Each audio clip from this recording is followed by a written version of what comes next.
آیت 102 اور سورہ بقرہ. اعوذ باللہ من الشیطان الرجیم بسم اللہ الرحمن الرحیم.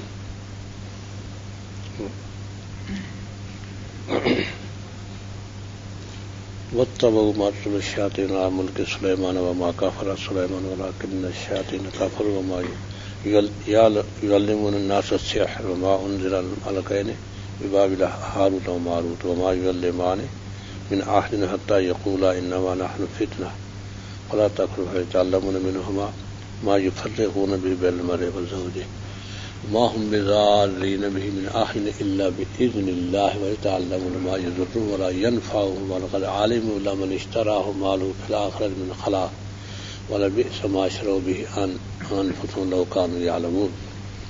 اور وہ کسی کو نقصان نہیں پہنچا سکتے تھے الا باذن اللہ مگر اللہ کے حکم سے. یعنی ہر کام ہوتا تو اللہ کے حکم ہی سے ہے. پھر کوئی شخص کسی کو نقصان پہنچانے پر جو کوشش کرے تو کیا فائدہ مفت میں. کیونکہ ایک تو ہے نا کہ بھئی کسی نے اس کا نقصان کیا ہے, اس کا حق ضائع کیا ہے اور وہ اپنا حق وصول کرنا چاہتا ہے, یا جو اس نے اس پر ظلم کیا ظلم کا بدلہ لینا چاہتا ہے, تو اللہ تعالیٰ جل شانہ نے اس کی اجازت دی ہے, لیکن شرط کے ساتھ فَعَاقِبُوهُمْ مَا عُوقِبْتُمْ, جتنی تجھے انہوں نے تکلیف پہنچائی ہے بس اتنا ہی, اس سے زیادہ نہیں, آگے نہیں بڑھنا ہوگا. تمہیں جو سزا دی ہے کسی نے اتنی ہی سزا اسے دے سکتے ہو جتنی اس نے دی ہے. ہاں, اس میں زیادتی ظلم ہو جائے گا. ہاں, یہ پابندی تو لگائی ہے, ورنہ یہ جو جادوگر کرتے تھے تو یہ مفت میں گناہ کہ کسی نے کچھ نہیں بگاڑا, اب اس کے لیے جادو کر رہے ہیں تاکہ اس کو نقصان پہنچے. تو اس نے کیا بگاڑا ہے؟ کچھ بھی نہیں, مال پیسے کے لالچ میں کہ ادھر سے پیسے مل جائیں تو اس کا نقصان کر دو. حالانکہ نقصان تو اللہ کے حکم سے ہوتا ہے, اللہ کی اذن سے ہوتا ہے. تو اس کا کچھ نہیں بگاڑ سکتا. تو مفت وہ اللہ کے عذاب کی گرفت میں آ گیا کہ یا تو وہ اللہ ہی نے نقصان, لیکن گرفت میں تو آ گیا مفت میں. وہ تو نقصان اس کی تقدیر میں لکھا ہوا تھا, ہونا تھا. اگر تو نہ کرتا تو کسی اور ذریعے سے کوئی اور سبب بن جاتا, اس کا نقصان تو ہونا تھا. لیکن نقصان کے لیے خود بلا وجہ اقدام کر کے, یا تو تیرا حق ہوتا کہ یہ تیرا حق تھا کہ تجھ پر بھی اتنا ظلم اس نے کیا تھا, لہذا بدلہ لینا تھا, معاف نہیں کرتا. کیونکہ معاف کرنا تو بہت بڑا اجر ہے, لیکن یہ معاف نہیں کرتا. بدلہ ضرور لینا ہی ہے, تو یہ خیال کر کہ پھر تیری طرف سے ظلم نہ ہو جائے. اتنا ہی بدلہ لے اپنے حق کا جتنا تجھے اس نے نقصان پہنچایا ہے, بس زیادہ نہیں. اور یہ ظاہر توازن رکھنا بہت مشکل ہے. جب انسان پر بدلہ لینے پہ آتا ہے تو پھر تو اینٹ کا جواب پتھر سے ہی دیتا ہے, اور یہی غلط ہے انتہائی طور پر. تو وہ تو مفت میں ظلم, جو جادو کے ذریعے نقصان پہنچاتے ہیں وہ تو مفت ظلم کرتے ہیں کہ پتہ بھی نہیں چلتا مظلوم کو کہ ظلم کون کر رہا ہے, اور وہ اپنی دنیا کے لالچ میں ظلم کیے جا رہے ہیں یا اپنے جذبات ٹھنڈے کرنے کے لیے ظلم کیے جا رہے ہیں. تو وہ نہیں نقصان پہنچا سکتے کسی کو. تو ما ہم بضارین, نہیں ہے وہ نقصان پہنچانے والے بھی اس جادو سے من احد, کسی کو, الا باذن اللہ, مگر اللہ کے حکم سے. کہ ادھر سے حکم اللہ ہی کا آتا ہے. وَيَتَعَلَّمُونَ مَا يَضُرُّهُمْ, اور یہ سیکھتے تھے جو انہیں نقصان دے, ولا نفع نہ دے.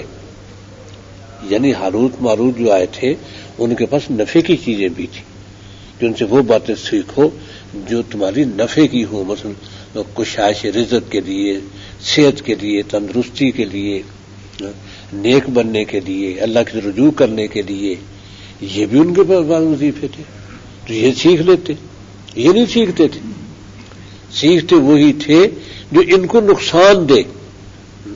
کیونکہ کسی کے خلاف جو کیا تو ٹھیک ہے, اس کا نقصان الگ طرف سے ہونا تھا, لیکن یہ بغلے کیسے بجائے گا, اس کو بھی تو بدلہ دینا پڑے گا. اس پر جو گرفت آئے گی اللہ کی طرف سے اس نتیجے میں کہ ایک گناہ کو تو نے نقصان پہنچایا, تیرا تو کچھ نہیں بگاڑا تھا اس نے، کیوں نقصان پہنچایا اسے کہ اس کا کاروبار برباد کر دیا، اس کی صحت برباد کر دی جادو کے ذریعے سے؟ کیا بگاڑا تھا اس نے؟ ایک حسد اور بغض دل میں، تو نقصان اپنے آپ کو ہی پہنچے گا۔ ما یضرہم ولا ینفعہم، سیکھتے تھے وہ چیزیں جو ان کو نقصان دے، ما یضرہم ولا ینفعہم، نفع نہ دے، نفع والی چیزیں نہیں ان سے سیکھی، وہی سیکھی کہ جو نقصان دے۔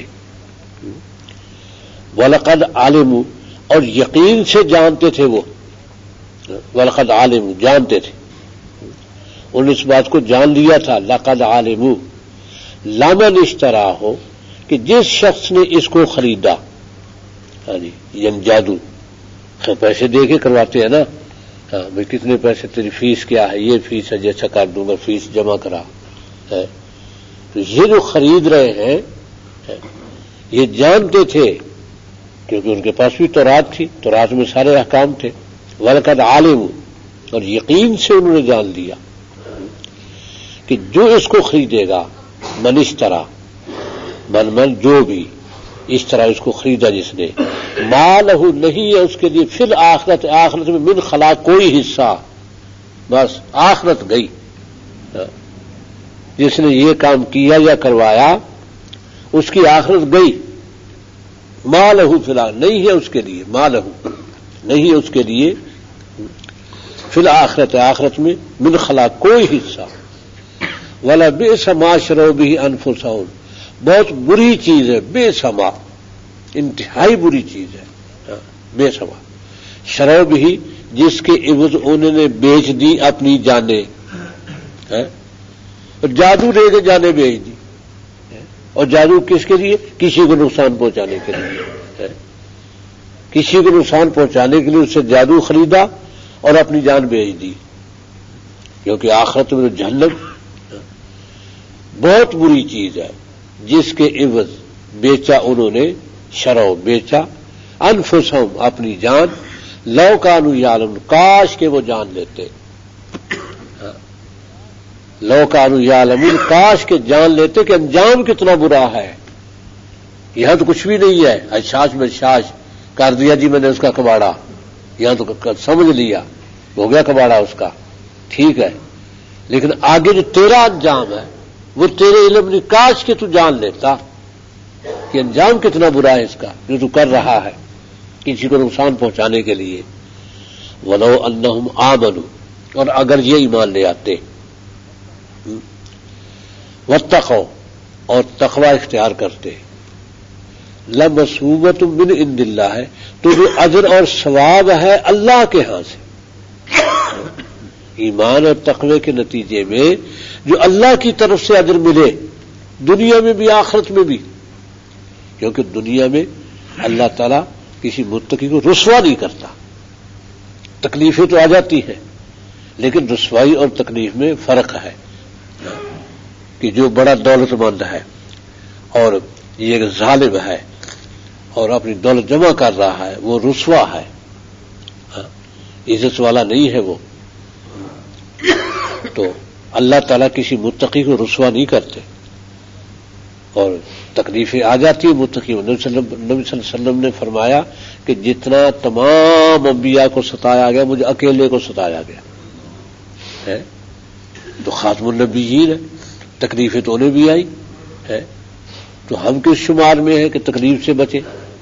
تقوی اور ایمان میں تکلیفیں تو آ جاتی ہیں اور ان تکلیفوں کا اجر بھی بہت ہے۔ نبی صلی اللہ علیہ وسلم نے فرمایا کہ قیامت کے دن جب ان لوگوں کو اجر دیا جائے گا جنہوں نے تکلیفیں اٹھائی اللہ کے لیے، یہاں اللہ کی نافرمانی نہیں کی، اللہ کو راضی کیا، لیکن راضی کرنے میں تکلیفیں ہوئی، تنگ دستی، دشمنی اور دوسروں سے ستایا جانا، مخالفتیں، سب کچھ مول لیا، لیکن اللہ کو ناراض نہیں ہونے، اللہ کو راضی رکھا۔ جب ان کو اجر دیا جائے گا تو جو ایسے مومنین متقی کہ جن کو اللہ نے دنیا میں خوشحالی دے دی تھی، یہ بھی ہے کہ اللہ تعالیٰ تقوی و ایمان بھی دیتا ہے، خوشحالی بھی دیتا ہے، بڑی نعمت ہے اس کی، لیکن جب ان مصیبت زدہ لوگوں کو اجر دیا جانے لگے گا تو وہ آرزو کریں گے کاش ہمیں دنیا میں ایمان اور تقوی کے ساتھ خوشحالی نہ ملی ہوتی، ہمارے جسم قینچیوں سے کترے گئے ہوتے، قینچیوں سے کاٹے گئے ہوتے ہمارے جسم، تاکہ آج اجر یہ ہمیں بھی ملتا، تو وہ تو اس اجر سے محروم رہیں گے جن کو تقوی اور ایمان کے ساتھ یہاں خوشحالی ملی۔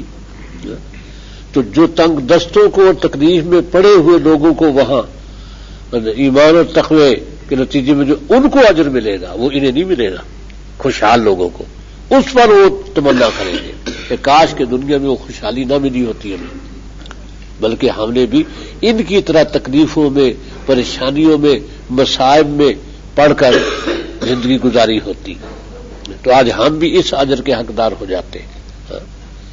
تو یہ الگ بات ہے کہ دنیا میں تو یقیناً خوشحالی بہت ہی میٹھی چیز ہے، بہت ہی مطلوب ہے، اور جنت سے تو محروم نہیں کرتی خوشحالی، نیک آدمی کو جنت میں محروم نہیں کرتی، بل وہ اجر جو ان کو ملنا ہے وہ ظاہر نہیں ملے گا۔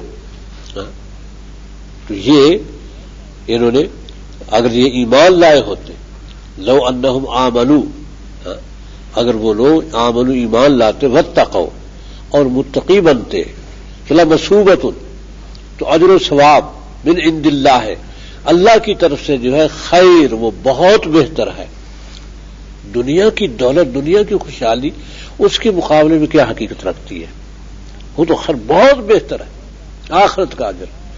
لو کانوا یعلمون، کاش کہ یہ بات جان لیتے لوگ، کیونکہ اس حقیقت کو سمجھ لیا جائے کہ چند روزہ زندگی جیسے پہلی گزری ایسے آئندہ چند سال گزر جائیں گے، بھی کیا ہوگا، اگلی زندگی بنے، کاش کے جان لیں، کیونکہ اگلی زندگی جہاں مجرموں کے لیے انتہائی مشکل ہے، اہل ایمان کے لیے انتہائی آسان، جو مشکلات یہاں ہو چکی بس، کیونکہ قبر سے اٹھتے ہی نبی صلی اللہ علیہ وسلم نے فرمایا کہ کانی انظر الی مومن ینہض من قبرہ ویقول وینفض تراب من راسہ، کہ میں دیکھ رہا ہوں جیسے مومن کو، ایسے لگتا ہے جیسے میں مومن کو دیکھ رہا ہوں قبر سے اٹھ رہا ہے، مٹی جھاڑ رہا ہے، اور ساتھ ہی کہہ رہا ہے الحمدللہ الذی اذھب عنا الحزن، اللہ کا شکر ہے سارے غم گئے جو تھے، بس اب غم نہیں ہے۔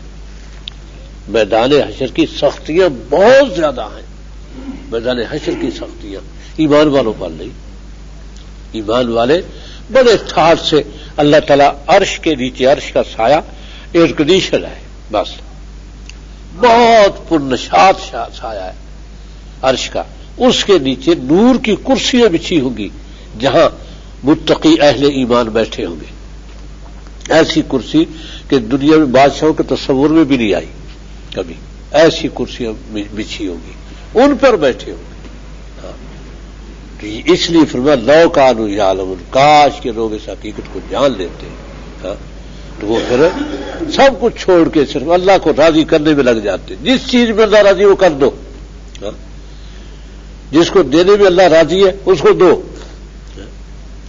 تو حضرت مصطح رضی اللہ عنہ بدری صحابی تھے، جب حضرت ام المؤمنین عائشہ رضی اللہ عنہا پر تہمت لگائی منافقوں نے، تو اس سے وہ بھی متاثر ہو گئے، یہ بعض صحابہ متاثر ہو گئے تھے، جیسے حضرت حسان بن ثابت بھی متاثر ہو گئے تھے، ان میں مصطح بھی متاثر ہو گئے، یہ ہے۔ تو اب جب وہ آیات نازل ہوئی حضرت عائشہ کی برات میں، تو حضرت ابوبکر ناراض ہو گئے مصطح سے، وہ بھانجا تھا سگا، کم از کم اس کو تو نہیں چاہیے تھا، میرا بھانجا ہو کر میری بیٹی پر یہ الزام لگاتا ہے، تو اس کو وہ تھا غریب، اور اسے باقاعدہ اس کی کفالت حضرت ابوبکر صدیق ہی کرتے تھے، حضرت ابوبکر صدیق نے کفالت روک دی، آیات آ گئی کہ اہل فضل جو ہے وہ نہ روکیں اپنے احسانات، ہاں جی، حضرت نے فوراً شروع کر دیے کہ اللہ تعالیٰ میں ٹھیک، میں راضی ہوں، میں دوں گا، کیونکہ مصطح بدری صحابی تھا، غلطی تو اس سے ہو گئی تھی، تو فوراً آیت نازل کر دی کہ اہل فضل اپنا فضل اپنے احسانات نہ روکے مومنین سے، تو نہیں روکے پھر یہ. اور والدہ اس کی ناراض تھی، والدہ مصطفیٰ پر ناراض تھی سخت، اور والدہ ہی نے حضرت عائشہ کو بتایا کہ میرا بیٹا، اور کیونکہ حضرت عائشہ کہتے باہر گئی کہ رات کو جاتی تھی عورتیں، یہاں بھی ایسا ہی تھا، عورتیں رات کو باہر جاتی تھی، باتھ روم تو نہیں ہوتے تھے، تو کہتے ہیں کہ مجھے ٹھوکر لگی، تو ایک دم تو میری پھپھو ساتھ تھی مستہ کی والدہ، وہ تاج سا مستہ، برباد ہو مستہ. اور میں نے کہا ایک مومن بدری کو تو بددعا دیتی رہی، کیا تجھے نہیں پتا کیا تیرے بارے میں یہ باتیں ہو رہی ہیں، وہ اس میں وہ ملوث ہے. تو حضرت عائشہ کو پتہ نہیں تھا کہ باہر کیا ہو رہا ہے. یہ وہ بیمار تھے کہ مجھے اس سفر سے آتے بخار ہو گیا، پھر میں تو بخار میں تو مجھے تو پتہ نہیں تھا کیا ہو رہا ہے، اس نے بتایا. یعنی ماں ناراض تھی مصہ سے بہت سخت، تو حضرت صدیق نے اس کو دینا بند کر دیا، تو آیات آ گئی. تو اس لیے اللہ جو چاہتا ہے، جو اللہ کو پسند ہے وہ کرو. اب حضرت ابو صدیق کیسے چاہتے ہو کہ دل سے مصہ کو دوں، لیکن اللہ کو یہ منظور نہیں تھا کہ حضرت ابو صدیق اپنا احسان جو کرے احسان روکے. حالانکہ اس سے ناراض ہیں اور تکلیف پہنچائی اس نے، لیکن پھر بھی کا احسان نہ روکے اپنا، دے. لہذا شروع کر دیا. تو یا ایھا الذین آمنوا، اور اے ایمان والو، لا تقولوا راعنا، رائنا نہ کہو. رائے یہ دو لفظ ہیں، ایک رائے ایک نا. رائے کے معنی رعایت فرمائیے، نا معنی ہماری، یا رسول اللہ ہماری رعایت فرمائیے. تو یہ وہ کہتے تھے کہ جب نبی صلی اللہ علیہ وسلم بیان فرما رہے ہیں تو تقریر سنتے سنتے شیطان تو دھیان کہیں سے کہیں لے جاتا ہے تاکہ یہ نہ سنے، تو بعض دفعہ دھیان ہٹ گیا تو بات گزر گئی، تو وہ یا رسول اللہ رعاینا، یعنی ہماری رعایت فرمائیے، یا دوبارہ اس کو دہرا دیں، آپ جو پہلے بات کہی دوبارہ دہرا دیں، میرے سے سننے سے رہ گئی. تو یہ صحابہ کا معمول تھا. تو یہ تو دو لفظ سے رائے الگ، رائے اور نا الگ. تو ایک دوسرا لفظ رائنن، وقف سے رائے نا ہو جائے گا، وہ بھی رائے نا، رائنن. تو رائنن کہا جاتا تھا ملعون آدمی کو، ہاں جی، وہ رعانا سے. تو اس کے معنی تھے لعنتی، یہ معنی تھے. ہاں جی. تو وہ یہود منافقین جو تھے نا، وہ رائنن لفظ کو رائنا کہتے تھے، دل میں یہ تھا کہ ہم لعنت بھیج رہے ہیں، یہ تھا دل میں. بولنے میں ایک ہی لفظ تھا، ہاں، رائنا بھی اور رائنن بھی. اس کا وقف ہو جاتا تھا رائنا ہو جاتا تھا، جب وقف ہو جائے تو رائنا، تو وہ زیادہ وہ رائنا، کیونکہ تو اپنا حسد پورا کرتے، دل کا بوجھ اللہ تعالی روک دیا. رائنا نہیں کہو گے، کیونکہ اس میں نبی صلی اللہ علیہ وسلم کو گالی دیتے ہیں منافق. ہاں، یہ اللہ کے نبی کے احترام کی بات ہے کہ اللہ کے نبی کی توہین جو ہے نا، وہ اللہ تعالیٰ کو گوارا نہیں ہے. اسی لیے یہ ہے کہ جو اللہ تعالیٰ نبی صلی اللہ علیہ وسلم کی توہین کرتا ہے وہ فوراً قتل ہو جاتا ہے. آج تک ایسا ہی ہوا ہے، نبی صلی اللہ علیہ وسلم کی توہین کر کے وہ زندہ نہیں بچا، قتل ہوا ہے. تو اس لیے کوئی نہ کوئی یہ کہ اٹھ پڑتا ہے قتل کرنے والا بھی. جیسے وہ سلمان تاثیر کو اس کے اپنے باڈی گارڈ نہیں، وہ بلٹ پروف میں قتل کر، بلٹ پروف تو اس لیے کہ موت نہ آئے، اور موت وہی آتی ان کو اسی میں، بلٹ پروف میں بے نظیر کو آئی، سلمان تاثیر کو آئی. ہاں، تو اس لیے نبی صلی اللہ علیہ وسلم کی توہین کر کے کوئی نہیں بچتا. اللہ کی توہین کر کے اللہ تعالیٰ بے نیاز ہے، مہلت دے دیتے ہیں. ہاں، کہ اللہ کو لوگ گالیاں دیتے ہیں کرتے ہیں تو اللہ تعالیٰ مہلت دے دیتے ہیں، بے نیاز ہے. لیکن اپنے نبی کی توہین اللہ برداشت نہیں کرتا، فوراً سزا میں پکڑا جاتا ہے جو نبی کی توہین کرتا ہے. ہاں، تو یہ تو اس لیے یہاں روک دیا صحابہ کو، رائنا نہ کہنا. اس میں منافقین کو موقع ملتا نبی صلی اللہ علیہ وسلم کی توہین کرنے کا. انظرنا، اس کی جگہ تم انظرنا کہہ لو، یا رسول اللہ ہم پر بھی نظر فرمائیں. انظرنا مانا وہی مانتے تھے، ہمارا بھی خیال رکھے، ہم پر نظر کرم فرمائے.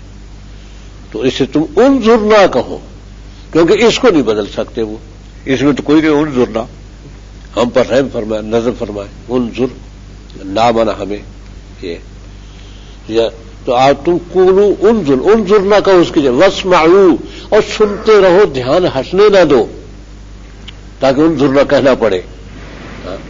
کیونکہ آپ کے بات سے دھیان ہٹے گا تو انظر نہ کہا جائے گا، کیا رائے نہ کہا جائے گا. تم دھیان ہی نہ ہٹاؤ. لیکن اگر ہٹ بھی جائے تو پھر انظر نہ کہنا، رائے نہ کہنا. وللکافرین عذاب علیم، تو اب یہ کافروں کو اللہ ان کو دے دینا عذاب، ان کے لیے عذاب علیم ہے. کافروں کے لیے علیم کے ہونا بہت دردناک، علم درد کو کہتے ہیں، علمناک.